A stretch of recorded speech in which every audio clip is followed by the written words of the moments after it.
Hey, what's going on, everybody? Today we will be reviewing Mistfall Hunter, which is an intense third-person action PvPvE extraction RPG that offers players a truly immersive experience. This game is set to launch a new playtest on April 21st, so if you are interested, sign up and give it a try.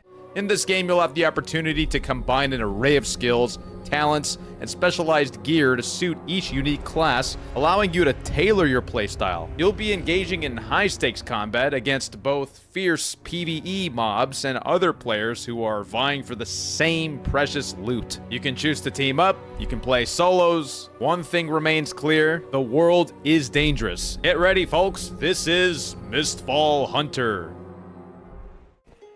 So the game mixes dad-like action with PvPvE mechanics, which makes for a really intense and exciting experience. You're always on edge, balancing the threat of both enemies and other players.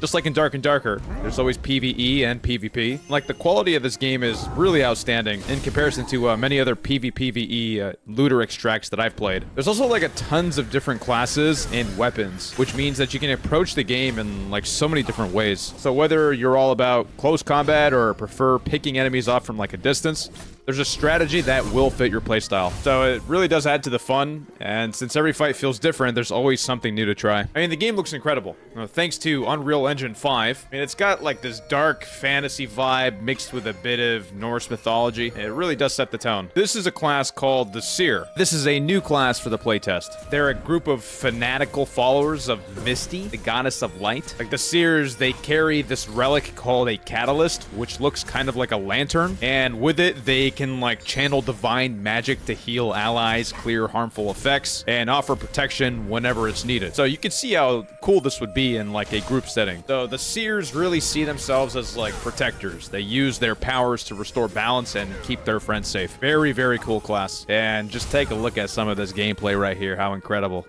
This class is a mercenary. They're kind of like hired warriors, but with a lot more depth to their story. I mean, these are tough, battle-hardened fighters who aren't tied down by any one god or cause. They're in it for the glory and the gold, or maybe just for the thrill of the battle. Like, their backstory is that, like, they might have once fought for a kingdom or served under a lord, but now they work for whoever pays the most. That's a mercenary in a Norse mythological world. All kinds of different weapons, from heavy axes to swords. They're all about versatility in combat, and they can really adapt to almost any situation. I mean, using their strength and skill and experience to destroy enemies. Now, this next class is the Black Arrow. They are masters of the bow. This class is known for their ability to track and eliminate their prey from a distance. They don't just rely on brute strength. It's all about patience, skill, and the perfect shot. So, in a world full of towering beasts and mythical creatures, the Black Arrow is someone who's not afraid to take the biggest threats on. Like, they're often using arrows tipped with poison or runic magic to weaken their enemies before delivering that final blow.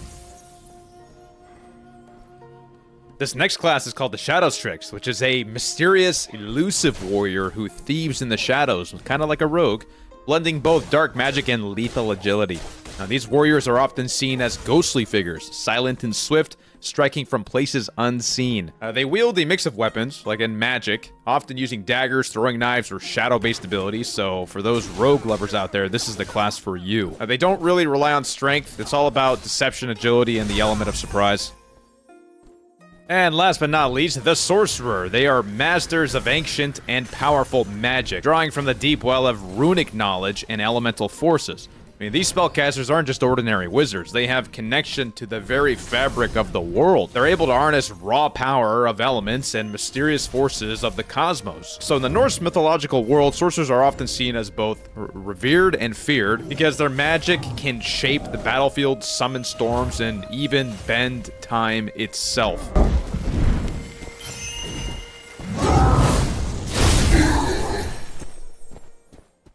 Alright, guys, so we got a Black Arrow, a Seer, and a Mercenary on this team. So the Seer, of course, is the healer, and the Mercenary is on the front lines. And so the Mercenary keeps pressure up close, while the Arrow Hunter hangs back and dishes out damage safely from a distance. So what really caught my attention is how fast they're burning down the boss. We're already around quarter down there. So That is pretty sweet. The pacing here is aggressive, which could be a good or bad thing depending on how the tuning works in the final version and the final stages of the of this game. What I also really like about this game is the ability to dodge. So that's a really good mechanic to have in a game like this, especially when the pacing is so aggressive. The ability to dodge is a nice layer to add to the combat.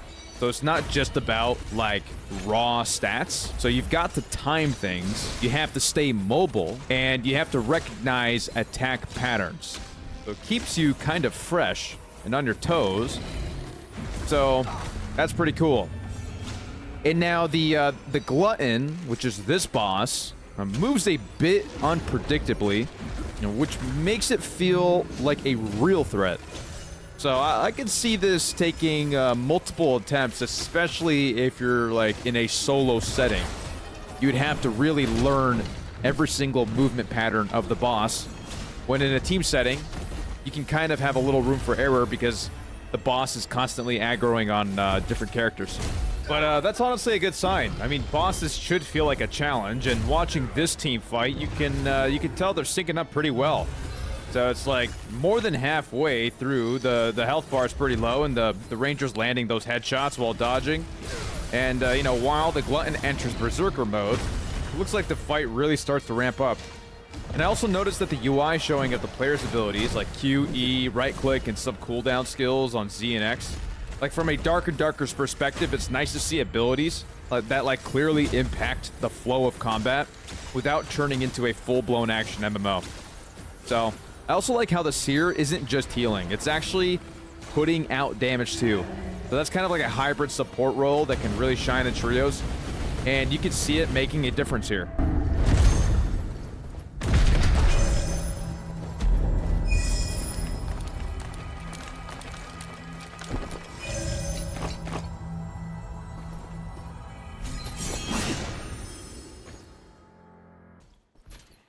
As someone who plays Dark and Darker, I'm just curious how the combat actually feels in hands. So I just gotta let you guys know I haven't actually played this game. I'm just analyzing it based off of what I see. So things like hit detection, stamina management, and move speed can make or break this kind of game. So I haven't played it yet, so I can't say for sure, but from the footage, I mean, it looks like there's a lot of potential here. Hopefully the devs keep tuning it, like based on the community feedback, especially like around class balance and solo versus group play. But yeah, this is the kind of PvPvE setup I could definitely see myself getting into.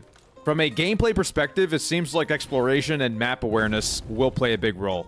Something I like is that you don't have to fight every mob too. You can kind of skip past them. You can use stealth or positioning to bypass enemies. In this case, stealth will work because this is a Shadow Tricks character. So it does add some strategy. I mean, especially if you're low on health or just trying to extract with loot, and being able to skip fights is a nice option to have, I would say. Visually, the enemy design is pretty solid. The mobs look intimidating without being too over the top, and the moment where the player spots another human enemy, that's where things will get tense. So you have to ask yourself, I mean, do you fight and risk it or keep moving towards the port?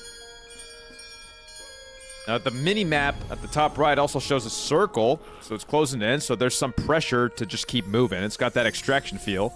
So you're always weighing the risk of exploring more versus getting out safely. Okay, guys, the playtest will be available April 21st on Steam. I will put a link below in the description and in the pinned comments, so feel free to head over on Steam and get the game.